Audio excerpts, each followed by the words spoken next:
Hi అండి అందరికీ. ఈరోజు నేను పచ్చి బఠానీ కాంబినేషన్తో టమాటా కర్రీ చేస్తున్నా. పచ్చి బఠానీలను నేను ఒక 1 అవర్ ముందే నానబెట్టేసి పెట్టుకున్నాను.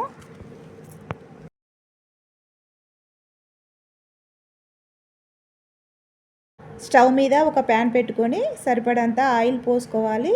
కొన్ని ఆవాలు, జీలకర్ర వేసుకోవాలి. పచ్చిమిర్చి, ఉల్లిగడ్డలు వేసుకోవాలి. కరివేపాకు కూడా వేసుకొని కలుపుకోవాలి.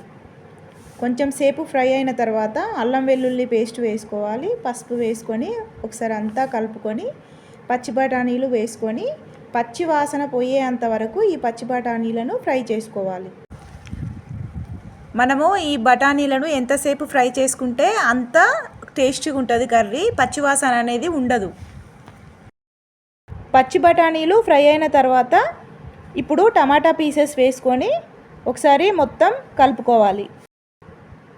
టమాటాలు వేసుకున్న తర్వాత మళ్ళీ ఒక 5 మినిట్స్ ఫ్రై చేసుకోవాలి. బఠానీలను, టమాటా పీసెస్ను ఆయిల్లో కొంచెం సేపు ఫ్రై చేసుకుంటేనే పచ్చివాసన అనేది పోతుంది. ఇప్పుడు సరిపడంత కారము, ఉప్పు వేసుకొని మళ్ళీ ఒకసారి అంతా కలుపుకోవాలి. కలుపుకొని మళ్ళీ ఒక 5 మినిట్స్ ఉడికించుకోవాలి. ఒక 2 మినిట్స్ ఉడికించాక కొన్ని వాటర్ పోసుకోవాలి గ్రేవీ కోసం. కొంచెం సేపు ఉడికించుకున్నాక కొంచెం ధనియా పౌడర్ వేసుకోవాలి.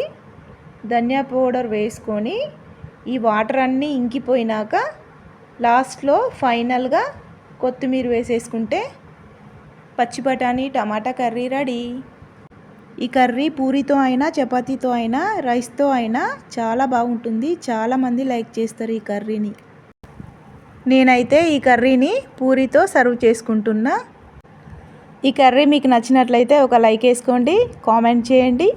మరిన్ని వీడియోస్ కోసం నా ఛానల్ని చూస్తూనే ఉండండి. నా ఛానల్ని సబ్స్క్రైబ్ చేసుకోండి. Thank you for watching.